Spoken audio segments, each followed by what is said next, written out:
जी बिल्कुल, अल-मंसूरा टाउन के इलेक्शन 9 फरवरी को जो होने जा रहे हैं, उसकी चंद दिन बाकी हैं और जो इंतखाबी मुहिम है वो आखिरी मराहल में है। तो आज का जो सबसे बड़ा 5 फरवरी को योम यकजहती कश्मीर के मौके पर जो सरप्राइज दूसरे ग्रुप को दिया गया, एहतसाब ग्रुप की जानिब से उमर फारूक गोंदल साहब की शक्ल में, जो खुद भी उम्मीदवार थे यहाँ पे फाइनेंस सेक्रेटरी के, जिनका इंतखाबी निशान फुटबॉल था, लेकिन आज उन्होंने एक बड़ा फैसला किया, एहतसाब ग्रुप की हमायत का ऐलान किया अपने साथियों समेत। उनके साथ मौजूद थे DC कॉलोनी के एग्जेक्टिव मेम्बरान और मौजूदा और साबकीन की बड़ी तादाद, अहमद यकूब वलायत साहब, शबीर मुगल साहब, शेख इमरान साहब और दीगर अहबाब के साथ उन्होंने मशावरत के बाद एहतसाब ग्रुप की हमायत का ऐलान किया अपने साथियों समेत भरपूर हमायत और इंतखाबी मुहिम चलाने के लिए। मेरे साथ उमर फारूक गोंदल साहब और सरफराज वलायत साहब और दीगर दोस्त मौजूद हैं। गोंदल साहब, बड़ी कगो दो तो बाद, पूरी मुलाकातों तो बाद एक बड़ा फैसला तुसीं अज कीता है योम कश्मीर दे उत्ते कि इन्हां एहतसाब ग्रुप दे हमायत दा ऐलान कीता। इहदे पिछे की वजह है? आखिर इंसाफ ही है। नवीद भाई ने उन्होंने पहले भी तलक सी ते बस ग्रुप चंगा लगा। अच्छा। साथी मगर लगे सन काफ़ी देर तो ते उन्होंने दी इज्जत वेंदे होया इस ग्रुप में ज्वाइन किया। इंशाअल्लाह ताला कोशिश करांगे कि ग्रुप में जिताइए और आने वाले वक्त जिन्होंने 9 साल इस कलोनी दे विच अपनी जारादारी की उन्होंने खत्म किया जाए। ठीक हो गया।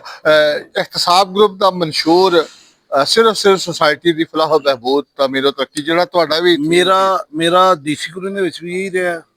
DC कॉलोनी च मेरी किसी बंदे नाल कोई ऐसी मुखालफत नहीं कि जिहड़ी मेरी जाती होवे। उत्थे भी जिहड़ा अच्छा काम करदा मैं उहदे नाल हुंदा, जिहड़ा गलत काम करदा उहनूं मैं रोक देना। और मैं ललकर के उन्होंने किया है। इत्थे मेरे साथी मेरा ख्याल है चले गए सारे, उन्होंने पता है कि मैं उन्होंने कहा, मैं जो काम तुम चंगा करोगे तो नाल खलोवांगे, जो काम तुम गलत करोगे लुटमार करोगे वो मैं स्टे भी लवांगा। इस वक्त भी 21 स्टे मेरे चलते ने पे इस टीम के खिलाफ। ईवन कि लोहा की होंगे, लोहा नहीं बेचन दिता इन्होंने। मैं क्या बीकर थोड़े पिछे तबाह हो गया। इन्होंने 25 साल आसे लिख दिता, अगले ने खोल के दिता इन्होंने। मैं क्या हाई कोर्ट जाने तो जाने भी खोलो है ना। लेकिन गल ये वे गलत काम दे नाल चलना नहीं तो सही काम जिहड़ा होएगा रुकन नहीं देना, इंशाअल्लाह ताला रुकन नहीं देंगे। ठीक हो गया। यानी एहतसाब ग्रुप फूल दे निशान ते ओदी खुशबू महक इस सोसाइटी च तुहाडी बदौलत जरूर महकेगी और इंशाअल्लाह ताला ठीक हो गया। एक ग्रुप जीतेगा इंशाअल्लाह। ठीक हो गया। बड़ा सब की वेखदे हो अज दी ये काविश अपने दोस्तां दी काविश तो बाद उमर फारूक गोंदल दी शक्ल च तुहाडे नाल शरीक होना? मैं सरदार साहब अहलियाने मंसूरा नूं सगों मुबारक देना कि उमर फारूक गोंदल साहब दी शक्ल दे विच एक सानू वड्डे भाई, एक साडे सलाहगीर, एक साडे सरप्रस्त ਜਿਹੜੇ ਚੀਜ਼ਾਂ ਨੂੰ ਬੜੀ ਅੱਛੀ ਤਰੀਕੇ ਨਾਲ ਸਮਝਦੇ ਨੇ ਇਹ ਸਾਰੇ ਮਾਮਲਾਤ ਨੂੰ। ਅਸੀਂ ਤੇ ਨਵੇਂ ਲੋਕ ਆ, ਇੱਕ ਨਵੇਂ ਜਜ਼ਬੇ ਦੇ ਨਾਲ ਆਏ ਆ, ਲੇਕਿਨ ਨਾਲ ਐਕਸਪੀਰੀਅੰਸ ਬੜਾ ਮੈਟਰ ਕਰਦਾ। ਤੇ ਉਮਰ ਫਾਰੂਕ ਗੋਂਦਲ ਸਾਹਿਬ ਜਿਹੜੇ ਵੀ ਲੋਕ ਜਾਣਦੇ ਨੇ, ਉਹ DC ਕਲੋਨੀ ਹੋਵੇ, ਮਨਸੂਰਾ ਹੋਵੇ ਜਾਂ ਸਰਾਊਂਡਿੰਗ ਦੇ ਦੂਸਰੇ ਦਿਹਾਤ ਹੋਣ, ਉਹਨਾਂ ਦਾ ਇੱਕ ਆਪਣਾ ਸਟੇਟਸ ਹੈ। ਪੋਲੀਟੀਕਲ ਮਾਮਲਾਤ ਹੋਣ, ਇੰਤਜ਼ਾਮੀ ਮਾਮਲਾਤ ਹੋਣ ਜਾਂ ਸੋਸਾਇਟੀ ਇਲੈਕਸ਼ਨਸ ਹੋਣ, ਇਹਨਾਂ ਸਾਰੀਆਂ ਚੀਜ਼ਾਂ ਨੂੰ ਉਮਰ ਫਾਰੂਕ ਗੋਂਦਲ ਸਾਹਿਬ ਦੀ ਸ਼ਖਸੀਅਤ ਐਸੀ ਹੈ ਕਿ ਜਿਹੜੀ ਬੜੀ ਅੱਛੇ ਤਰੀਕੇ ਨਾਲ ਜਾਣਦੀ ਹੈ। ਇਹਨਾਂ ਦੇ ਆਉਣ ਨਾਲ ਸਾਡੇ ਗਰੁੱਪ ਦੀ ਇੱਜ਼ਤ 'ਚ ਵੀ ਇਜ਼ਾਫਾ ਹੋਇਆ ਤੇ ਸਾਡੇ ਗਰੁੱਪ ਦੀ ਤਾਕਤ 'ਚ ਵੀ ਇਜ਼ਾਫਾ ਹੋਇਆ। ਸਾਨੂੰ ਉਮਰ ਫਾਰੂਕ ਗੋਂਦਲ ਸਾਹਿਬ ਦੀ ਸ਼ਕਲ 'ਚ ਇੱਕ ਐਸਾ ਇਨਸਾਨ ਮਿਲ ਗਿਆ ਕਿ ਜਿਹੜੀਆਂ ਸਾਡੀਆਂ ਕੋਈ ਕਮੀਆਂ ਕਤਾਈਆਂ ਸਨ ਨਾ, ਇਨਸ਼ਾਅੱਲਾ ਉਹ ਵੀ ਇਹ ਦੂਰ ਕਰਨਗੇ। ਅਸੀਂ ਇਹਨਾਂ ਕੋਲ ਰਾਹਨਮਾਈ ਲਾਂਗੇ ਜੀ ਤੇ ਇਹਨਾਂ ਦਾ ਤਹਿ ਦਿਲ ਤੋਂ ਸ਼ੁਕਰਗੁਜ਼ਾਰ ਹਾਂ। ਤੇ ਉਹਨਾਂ ਸਾਰੇ ਸਾਥੀਆਂ ਦੋਸਤਾਂ ਦਾ ਵੀ ਜਿਨ੍ਹਾਂ ਨੇ ਇਹ ਐਫਰਟ ਕੀਤੀ ਗੋਂਦਲ ਸਾਹਿਬ ਨੂੰ ਵੀ ਕਾਇਲ ਕਰਨ ਦੀ, ਤੇ ਇਹਨਾਂ ਦਾ ਇਸ ਗੱਲੋਂ ਵੀ ਕਿ ਇਹਨਾਂ ਸਾਡੀ ਗੱਲ ਦਾ ਵੀ ਮਾਣ ਰੱਖਿਆ। ਜਦੋਂ ਇਹਨਾਂ ਨਾਲ ਡਿਸਕਸ਼ਨ ਹੋਈ ਕਿ ਸਾਡਾ ਤੇ ਤੁਹਾਡਾ ਮਕਸਦ ਇਹ ਵੀ ਮਨਸੂਰੇ ਦੀ ਫਲਾਹ ਚਾਹੁੰਦੇ ਨੇ, ਮਸੂਰੇ ਜਿਹੜੀਆਂ ਖਰਾਬੀਆਂ ਨੂੰ ਬਿਹਤਰੀ ਚਾਹੁੰਦੇ ਨੇ, ਤੇ ਜਿਹੜੀ ਲੋਕਾਂ ਦੀ ਹੱਕ ਤਲਫੀ ਹੋਈ ਹੈ ਉਹਦਾ ਸੱਦੇਬਾਬ ਚਾਹੁੰਦੇ ਨੇ ਤੇ ਉਹਦਾ ਇਹਤਸਾਬ ਚਾਹੁੰਦੇ ਨੇ। ਤੇ ਇਹ ਸਾਡੀ ਪੁਕਾਰ ਤੇ ਸਾਡੀ ਆਵਾਜ਼ ਸੀ, ਇਸੇ ਵਾਸਤੇ ਗਰੁੱਪ ਦਾ ਨਾਂ ਇਹਤਸਾਬ ਰੱਖਿਆ ਸੀ।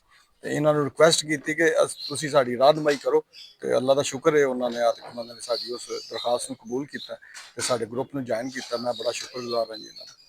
ਜੀ ਸਰ, ਤੁਸੀਂ ਵੀ ਕਾਵਿਸ਼ ਵਿੱਚ ਬੜੇ ਸ਼ਰੀਕ ਸੋ, ਔਰ ਤੁਹਾਡਾ ਖਾਸ ਤਾਲੁਕ ਹੈ ਉਮਰ ਫਾਰੂਕ ਗੋਂਦਲ ਸਾਹਿਬ ਨਾਲ, ਤੇ ਕੀ ਕਹੋਗੇ ਅੱਜ ਦੀ ਉਹਨਾਂ ਦੀ ਹਮਾਇਤ ਦੇ ਬਾਰੇ? ਉਮਰ ਫਾਰੂਕ ਗੋਂਦਲ ਸਾਹਿਬ ਸਾਡੇ ਵੱਡੇ ਭਾਈ ਨੇ, ਤੋ ਕਦੀ ਵੀ ਸਾਨੂੰ ਛੱਡ ਕੇ ਜਾ ਨਹੀਂ ਸਕਦੇ।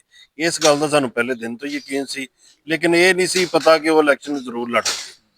ਜਦੋਂ ਪਤਾ ਲੱਗਾ ਕਿ ਇਲੈਕਸ਼ਨ 'ਚ ਬਕਾਇਦਾ ਤੌਰ ਤੇ ਇਨ ਹੋ ਗਏ ਨੇ, ਫਿਰ ਅਸਾਂ ਜਾ ਕੇ ਉਹਨਾਂ ਦੀ ਰਿਕੁਐਸਟ ਕੀਤੀ ਕਿ ਜੇ ਤੁਸੀਂ ਇਲੈਕਸ਼ਨ ਲੜਨਾ ਸੀ ਫਿਰ ਸਾਡੇ ਨਾਲ ਮੁਸ਼ਾਵਰਤ ਕਰਨੀ ਸੀ। ਤੋ ਇਸ ਲਈ ਉਹਨਾਂ ਦਾ ਤਰਲਾ ਕੀਤਾ, ਮਿਹਰਬਾਨੀ ਉਹਨਾਂ ਦੀ, ਉਹਨਾਂ ਸਾਡੀ ਗੱਲ ਮੰਨ ਲਿਆ ਤੇ ਸਾਡੇ ਗਰੁੱਪ ਨੂੰ ਜੁਆਇਨ ਕਰ ਲਿਆ। ਕਿਉਂਕਿ ਇੱਕ ਅਸਾਂ ਬੜਾ ਅੱਛੀ ਟੀਮ ਲਾਂਚ ਕੀਤੀ ਹੈ ਤਾਂ ਕਿ ਸਾਡੀ ਸੁਸਾਇਟੀ ਲਈ ਅੱਛੇ ਇਕਦਾਮ ਹੋਣ, ਸਾਨੂੰ ਬੇਸਿਕ ਚੀਜ਼ਾਂ ਜਿਹੜੀਆਂ ਨੇ ਉਹ ਮੁਹੱਈਆ ਹੋਣ।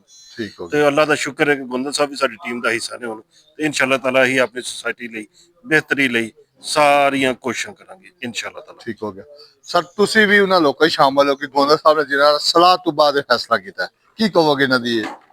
देखो जी, बहुत अच्छी काविश है, बहुत अच्छा फैसला है। और मैं समझना वा कि जिथे इन्हों की कोई कमी कुताही है कि गोंदल साहब नाल मशवरा करन, उन्होंने सरपरस्ती हासिल करना, उन्होंने को जिथे जिथे कोई कमी कुताही रह जाती है उन्होंने मशवरे नाल चलन, मुशावरत नाल चलन। और मेरा ख्याल है कि ये इन्हां वास्ते बहुत ही अच्छी अचीवमेंट है और बहुत अच्छा फैसला है, और अल्लाह इन्होंने इहदे च कामयाब करेगा इंशाअल्लाह। ਠੀਕ ਹੋ ਗਿਆ ਸਰ, ਤੁਸੀਂ ਖਾਸ ਉਹਨਾਂ ਦੇ ਕਰੀਬੀ ਦੋਸਤ ਹੋ, ਮੈਂ ਦੇਖਿਆ ਤੁਹਾਡੀ ਮਸ਼ਾਵਰਤ ਤੋਂ ਬਗੈਰ ਗੋਂਦਲ ਸਾਹਿਬ ਕੋਈ ਕੰਮ ਨਹੀਂ ਕਰਦੇ, ਔਰ ਰਾਤ ਨੂੰ ਵੀ ਜੋ ਮੁਜ਼ਾਕਰਾਤੀ ਅਮਲ ਚੱਲ ਰਿਹਾ ਸੀ ਤੇ ਤੁਸੀਂ ਬੜੇ ਪੇਸ਼ ਹੋ, ਤੇ ਤੁਸੀਂ ਇਸ ਜਿਹੜੀ ਇਹ ਹਮਾਇਤ ਦੀ ਤੁਹਾਡਾ ਬੜਾ ਅਹਿਮ ਰੋਲ ਹੈ। ਕੀ ਕਹੋਗੇ ਇਸ ਪਿੱਛੇ ਕੀ ਮਕਾਸਦ ਸਨ ਜਾਂ ਕੀ ਸੋਚ ਕੇ ਤੁਸੀਂ ਇਹਤਸਾਬ ਗਰੁੱਪ ਦਾ ਉਮਰ ਫਾਰੂਕ ਗੋਂਦਲ ਸਾਹਿਬ ਨੇ ਇਲੈਕਸ਼ਨ ਤੋਂ 10 ਬਜ਼ਾਰੀ ਔਰ ਹਮਾਇਤ ਦਾ ऐलान किया? बिस्मिल्लाहिर्रहमानिर्रहीम। राना सलील रहमान नाम। गोंदल साहब मेरे बड़े अच्छे दोस्त हैं। इनके साथ कुछ दिनों से मामला दोस्तों ने ड्यूटी लगाई थी कि आप गोंदल साहब को हमारे साथ चलाएं। मैंने उसके लिए पूरी एफर्ट की है। मेरे बड़े करीबी दोस्त हैं गोंदल साहब, बड़े अच्छे आदमी हैं, और ये बहुत अच्छा फैसला उन्होंने कर लिया है। हमारे लोगों की, सारों दोस्तों की उन्होंने बड़ी इज्जत की रखी है, जो उन्होंने अपना ये अच्छा फैसला किया है। ठीक तो हो ये सोसाइटी के लिए भी अच्छा है, इन दोस्तों के लिए भी अच्छा है। अल्लाह ताला इन सबको कामयाबी दे। ठीक हो, बहुत शुक्रिया। Thank you. ਜੀ ਨਵੀ ਸਾਹਿਬ, ਤੁਹਾਡੇ ਵਾਲੀ ਸੀਟ ਤੇ ਗੋਂਦਲ ਸਾਹਿਬ ਖਲੋਤੇ ਹਨ जी ਤੇ 1 to 1 ਤੁਹਾਡੇ ਨਾਲ ਮੁਕਾਬਲਾ ਸੀ, ਦੋ ਫਰੀਕ ਦਾ, ਤੀਸਰੇ ਫਰੀਕ ਇਹ ਸਨ। ਅੱਜ ਇੱਕ ਫਰੀਕ ਨੇ ਤੁਹਾਡੇ ਹੱਕ 'ਚ, ਤੁਹਾਡੇ ਗਰੁੱਪ ਦੇ ਹੱਕ 'ਚ ਆਪਣੇ ਪਰ ਸਾਥੀ ਸਮੇਤ ਹਮਾਇਤ ਕੀਤੀ ਉਮਰ ਫਾਰੂਕ ਗੋਂਦਲ ਸਾਹਿਬ ਨੇ, ਕੀ ਕਹੋਗੇ ਇਸ ਬਾਰੇ? ਜੀ ਮੈਂ ਨਾਇਦ ਮਸ਼ਕੂਰ ਹਾਂ ਉਮਰ ਫਾਰੂਕ ਗੋਂਦਲ ਭਾਈ ਦਾ, ਮੇਰੇ ਭਾਈ ਨੇ, ਤੇ ਇਹਨਾਂ ਨਾਲ ਮੇਰਾ ਪਹਿਲਾਂ ਵੀ ਬੜਾ ਅੱਛਾ ਤਾਲੁਕ ਸੀ, ਲੇਕਿਨ ਇਹਨਾਂ ਦੇ ਨਾਲ ਤਾਲੁਕ 'ਚ ਮਜ਼ੀਦ ਇਜ਼ਾਫਾ ਹੋਇਆ ਸੀ ਜਦੋਂ ਸਾਡਾ ਕਬਰਸਤਾਨ ਦਾ ਮਸਲਾ ਹੱਲ ਨਹੀਂ ਸੀ ਹੋ ਰਿਹਾ, ਤੇ ਸਾਡੇ ਮੇਰੇ ਮੱਦੇ ਮੁਕਾਬਲੇ ਔਰ ਮੇਰੇ ਵੱਡੇ ਭਾਈ ਨੇ ਰਾਣਾ ਸਲੀਮ ਸਾਹਿਬ ਤੇ ਉਹਨਾਂ ਦੇ ਬੇਟੇ ਦਾ ਵਫਾਤ ਦੇ ਮੌਕੇ ਤੇ ਸਾਡੇ ਕੰਮ ਆਏ ਸਨ। ਇਹਨਾਂ ਕਿਹਾ ਸੀ ਜੀ ਮੈਂ ਕਬਰ ਦੀ ਜਗ੍ਹਾ ਦੇਣਾ, ਤੁਹਾਡੇ ਕੋਲ ਕਬਰਸਤਾਨ ਦਾ ਮਸਲਾ ਹੱਲ ਨਹੀਂ ਹੁੰਦਾ। ਉਦੋਂ ਇਹਨਾਂ ਦੇ ਮੇਰੇ ਮਰਾਸਮ ਜ਼ਿਆਦਾ ਮਜ਼ਬੂਤ ਹੋਏ ਸਨ।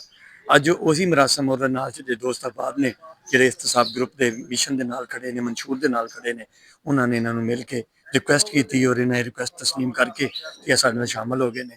ਇਹਨਾਂ ਦੀ ਮਿਹਰਬਾਨੀ ਔਰ ਮੁਹੱਬਤ ਹੈ, ਇਹਨਾਂ ਦੇ ਨਾਲ ਸਾਡੀ ਇਨਸ਼ਾਅੱਲਾ ਤਾਕਤ 'ਚ ਇਜ਼ਾਫਾ ਹੋਏਗਾ। ਅਸੀਂ ਬੜੇ ਖੁਸ਼ ਹਾਂ ਇਸ ਗੱਲ ਦੇ ਉੱਤੇ ਕਿ ਇਹਨਾਂ ਨੇ ਅੱਜ ਸਾਡੇ ਹਮਾਇਤ ਦਾ ਐਲਾਨ ਕੀਤਾ ਹੈ, ਬਲਕਿ ਸਾਡੇ ਨਾਲ ਕੰਧੇ ਨਾਲ ਕੰਧਾ ਜੋੜ ਕੇ ਚੱਲਣ ਦਾ ਵੀ ਨਾਲ ਮਿਸ਼ਨ ਜਿਹੜਾ ਆਪਣਾ ਰੱਖਿਆ ਕਿ ਮੈਂ ਉਹਨਾਂ ਦਾ ਇਰਾਦਾ ਜ਼ਾਹਿਰ ਯਾਨੀ 9 ਫਰਵਰੀ ਨੂੰ फूल का निशान इंशाअल्लाह दी महक जी, इंशाअल्लाह सोसाइटी में फूल का निशान महकेगा, फूल ही महकेगा 9 फरवरी को इंशाअल्लाह अजीज, अल्लाह के फजल करम साहब की दुआ से। ठीक है जी, मेरे साथ मौजूद थे उमर फरूक गोंदल साहब और एहतसाब ग्रुप की क़यादत और उनके दोस्त, जिन्हों की काविशों से आज ये उमर फरूक गोंदल साहब ने एहतसाब ग्रुप अल मंसूरा टाउन के इलेक्शन में उनकी हमायत का ऐलान किया, जो 9 फरवरी को बरोज़ इतवार होने जा रहा है। और उनका ये कहना है कि सिर्फ और सिर्फ इस सोसाइटी की तमीर तरक्की और फलाह व बहबूद और बेहतर मुस्तकबिल के लिए, सोसाइटी के लिए मैंने अपने दोस्तों के साथ एहतसाब ग्रुप की हमायत का ऐलान किया है। कैमरा मैन हैदर अली के साथ सरदार ताहिर, अल मंसूरा टाउन, गुजरांवाला कैंट।